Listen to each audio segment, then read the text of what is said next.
Okay, 8.3.3 for world history here. This is starting off on the Industrial Revolution and industrialization. So if you remember from 8.1 and 8.2, it went from the Scientific Revolution to the Enlightenment to now the Industrial Revolution, which I really like. The Industrial Revolution is kind of fun. A lot of change. So first off, industrialization, if you can remember, is basically things becoming industrialized, more about factories and mass production, making a lot of stuff. That's what industrialization is all about. Let's see, it basically takes the world from making things with their hands, like handmade items, typically things that you would, make for your family or for a neighbor, to things that are made in a factory, and there's a lot of them. So small scale handmade to large scale factory made. Okay. Mass production and industrialization made things cheaper, quicker, faster, easier. I mean, all of the above, because you're able to spend a little bit of time at each stage putting it all together, and is made with machines and factories, which are way quicker, and you don't need people to run it, so you can save money on employees. In the Industrial Revolution started in Great Britain, as you guys hopefully remember from another video. And they had the perfect geography for it. I mean, they're around so much water, so it's easy for shipping. It was at the perfect time because they just had the agricultural revolution where they started making awesome inventions to help with agriculture, with a seed machine that would plant a lot of seeds at a time, plow machines that would plow for you. So it was really great because they have so much more produce now because of the agricultural revolution, and now they have a lot more resources. Let's see.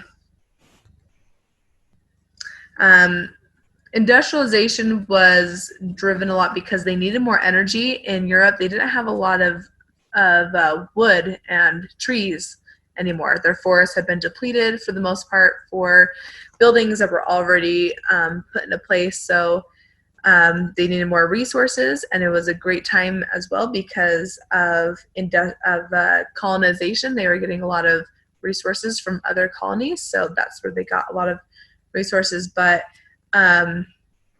they wanted to find an energy source that was not wood. So they used to use wood energy, just burn it, use that for the energy, but then they ran out of forests, and their other energy source was water, but a lot of the land next to water sources like rivers and lakes were being taken up. So now what do? Where do you get energy? The answer to that is steam energy. So the steam engine had already been invented, but it wasn't very effective until some guy named James Watt. I only remember him because he Watt light bulb, but he has nothing to do with the light bulb. Everything to do with the steam engine. He improved on the steam engine, and then they were able to use the steam engine for so many different things. We're not going to look at that one yet. Right here, here's a picture of a steam engine for a train. So trains, boats, factories, a lot of things were able to work off steam. So the great thing is steam was something that was easily found. You could, it wasn't going to get run out of anytime soon. Like land next to water and the forests for wood. So this was great. The other one that I wanted to show you is, this is one thing that became big in the industrial age, was capitalism. Making money, using the supply and demand to drive what should be sold and how businesses should go. And money was the big talker. So of course we've got Mr. McDuck here, who loves money. He would be Mr. Capitalism. So capitalism started becoming huge in the world, and this is one thing that caused the U.S. and Great Britain to be world powers, is because they embraced this capitalism idea. So yeah, James Watt, he improved the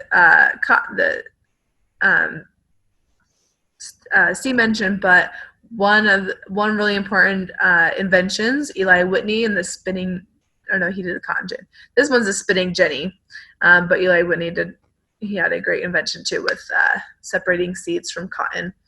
It was able to really magnify the cotton industry. And this is what I'm getting to is cotton is huge in the Industrial Revolution. If you had a good hold of the cotton industry, then you are having a high life. You were sitting high. Cotton and cloth was the most important thing that was made in factories in the Industrial Revolution.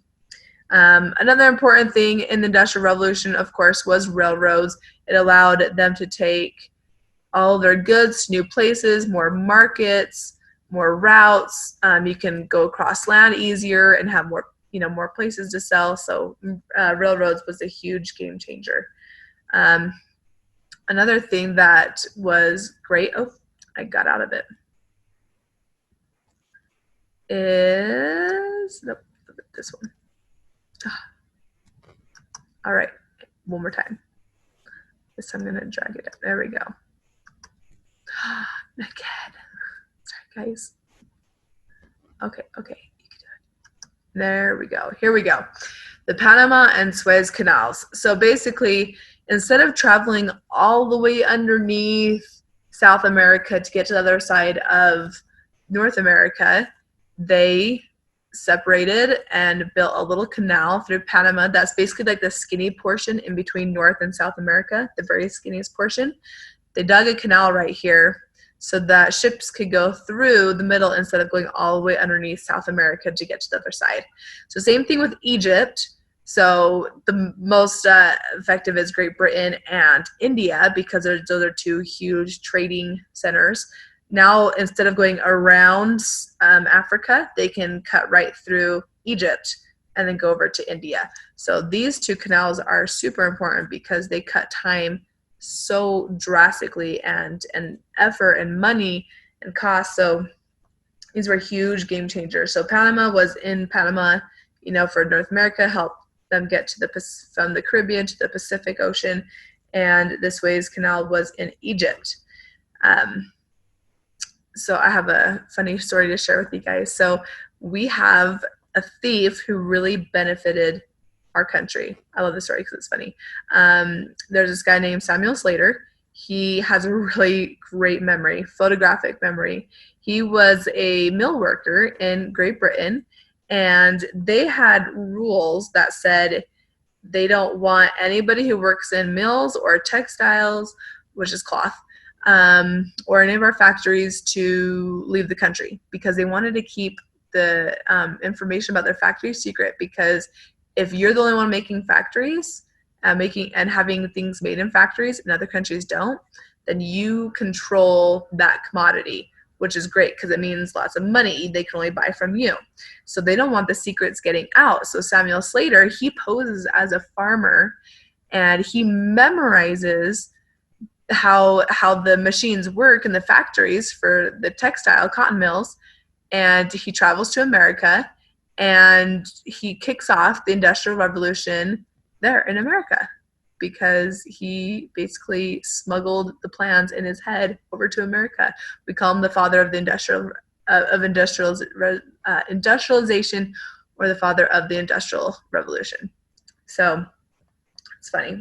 We owe our power and our prestige to a criminal. It's kind of funny. Another benefit of factories is producing Thomas Edison's light bulbs, and not only just his light bulbs, because he was great with the light bulbs and the phonograph that he invented, but also just his electric company. When he started his electric company, it was really big because it brought electric light to all the houses that wanted one. So that was a definite game changer there. They have electricity and light. Last point that I want to make, and again, this is just main points from the reading. If you need more information on this, then definitely do the reading. But this is just kind of to hit the the highlights, the most important points from the reading. So last one was Industrial Revolution. Not only went to America first, but also went to Japan. And this is basically what happened. So the U.S. comes in, knock, knock, knock. Hi, Japan. Can you let us in? Japan says, nope, we don't want you. We want to keep away from everybody else. So we're not opening our doors to any other country, even you, America. So bye. And then we keep trying, knock, knock, knock. Hey, Japan, if you don't let us in, we're basically going to make things really bad for you. And we threatened them, basically. And it worked for the most part, because a decade later, we have a new emperor who comes in and he industrializes the whole country, and he brings in and lets, the U.S. come and give them their ideas. And in both the U.S. and the Japan industrial revolutions, both of them had many examples of lower classes really suffering because they worked for these big, powerful industrialists, but they had horrible pay, horrible conditions. They were barely surviving. So they didn't really benefit right away. They did in the long run, but in the short run, in both countries, they didn't. And both the U.S. and Japan became world powers because of industrialization and being able to produce so much stuff and have so much wealth because of it. So that is the end of that section.